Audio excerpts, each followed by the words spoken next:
네, 선생님 안녕하세요. 정지훈입니다. 네, 안녕하세요. 송승훈입니다. 네, 선생님 어느덧 마지막 영상이네요. 네, 오늘은 독서의 가치 그리고 글쓰기의 아름다움에 대해서 한번 이야기 나눠보도록 하겠습니다. 네, 선생님 저희가 지금 거의 20여 개 영상을 찍으면서 글쓰기의 가치, 책 읽기의 가치에 대해서 계속 이야기를 하고 있잖아요. 그래서 이제 아이들이 교육과정을 마치고 난 다음에도 이것이 삶의 일부로 자리 잡아야지 정말 의의가 있다고 생각하는데, 이것이 아이들이 20대가 되어서도 삶의 일부로 자리 잡게 하기 위해서는 어떤 것이 필요할까요? 이 체험이 어떤 일시적인 체험이지만 결국 이게 수업 시간에 일정한 기간 동안 진행이 되면 좀 좋겠다는 생각을 했어요. 네. 그러니까 제가 어떤 글을 인수해서 나눠줘서 한 서너 시간 정도 토론을 하는 것도 이제 괜찮고요. 그것보다는 한 달 정도를 통째로 빼서 한 권 읽기를 하고 긴 호흡의 글쓰기를 한번 하면 되게 그게 강렬한 게 있거든요. 제가 한 학기 한 권 읽기를 하고 책 대화하기 수업을 해서 했을 때 나중에 이제 물어보잖아요. 지난 학기 수업이 어땠어? 헤어진 다음에요. 이제 그 학생하고. 그러면 이런 얘기를 몇 번 들었어요. 제 인생에 책을 읽고 친구랑 그렇게 진지하게 오래 대화한 적은 처음이에요. 사실 보통 이렇게 책 읽고 길게 말을 안 섞거든요. 어른도. 그 경험이 이제 있으면 살아가면서 그 기억이 있고 그 기억이 있으면 어느 순간 다시 책을 읽고 대화를 하는 삶을 살아갈 가능성이 조금 많아지게 되겠죠. 네, 맞습니다. 저도 선생님 말씀에 굉장히 공감하는 게, 아이들이 책 대화를 하고 나면 스스로를 지성인이라고 약간 고향에서 생각하는 게 있더라고요. 맞아요. 그거 있어요. 나 이런 것도 해. 이런 게 있죠. 내가 방금 인권에 대해서 이야기를 했어. 뭐 이런 거 있잖아요. 네, 근데 그런 기억이 자존감을 유지하거나 어떤 자기 효능감 측면에서 굉장히 좋은 것 같더라고요. 네, 그 얘기를 조금만 더 들어보고 싶은데요, 선생님. 독서와 글쓰기 교육이 아이들한테 어떤 기억으로 남았으면 좋겠는지, 그 선생님이 상상하신 어떤 장면이나 순간, 어떤 태도가 있으신지 궁금합니다.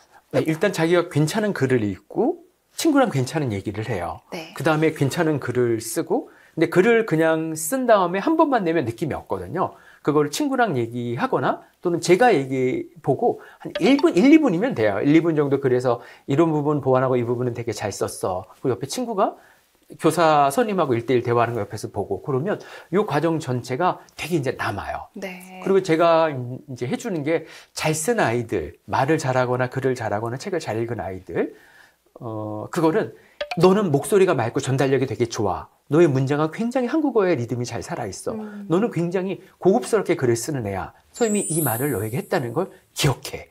살아가면서 이 얘기를 이제 해주거든요. 그러면 살면서 선생님한테 1대1로 내가 한 어떤 거에 대해서 선생님이 가치 있다고 인정을 해준 건 굉장히 오래 남아요.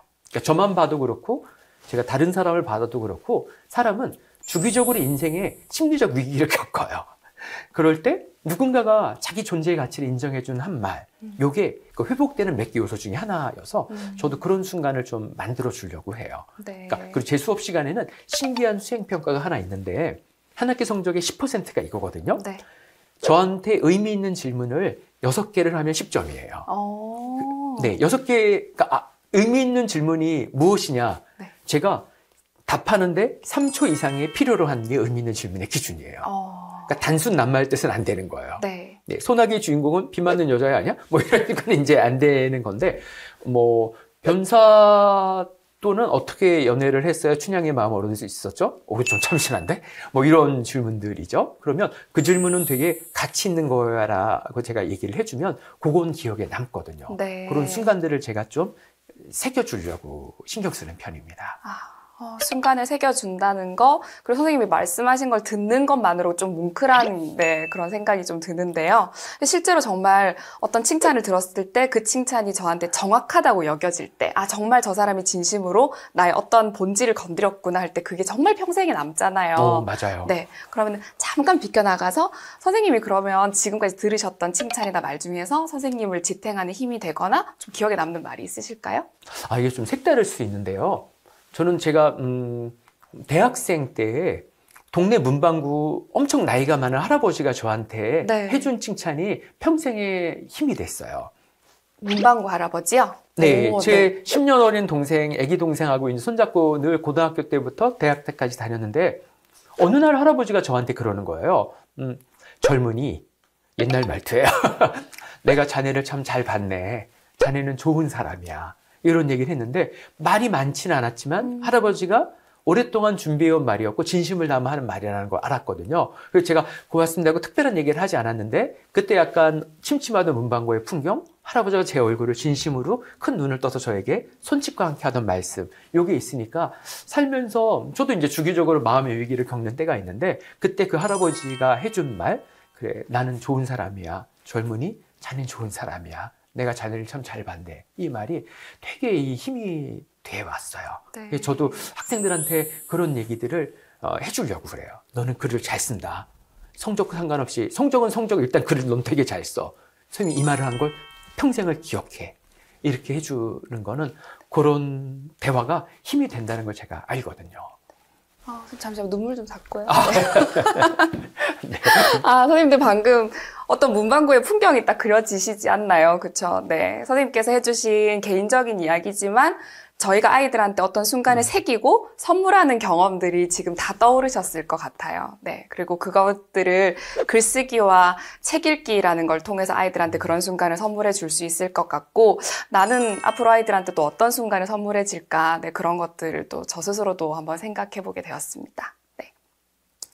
선생님, 저희가 한 20개 정도의 영상으로 독서 교육의 가치, 장문 교육의 가치, 그리고 여러 가지 이야기들을 많이 나눠봤는데요. 선생님, 지금까지 쭉 이야기 나누시면서 간단한 소감을 한 말씀 들어도 괜찮을까요? 네. 일단 사람은 자기 이야기를 할 때 되게 기쁩니다. 그래서 저는 제가 학생들하고 지내면서 이제 생각한 이야기, 그리고 제가 좋아하는 책 읽고 글 쓰는 이야기를 이렇게 선생님들한테 얘기할 수 있어가지고 되게 기분이 좋았습니다. 그리고 우리가 만든, 저랑 이제 동료 선생님들이 만든 그 독서와 장문 교과서도 한번 봐주시고요. 그 해임 출판사 누리주에 가서 그냥 보면 아마 다 볼 수 있습니다. 네, 일단 이야기를 나눠서 되게 즐거운 시간이었고요. 촬영해주신 감독 선생님과 편집 선생님도 되게 고맙고, 김희중 편집자 선생님도 고맙고, 선생님 너무 잘 얘기를 이끌어주셔서 제가 아주 경쾌하게 잘 얘기할 수 있었습니다. 네. 봐주신 선생님들 아주 고맙습니다.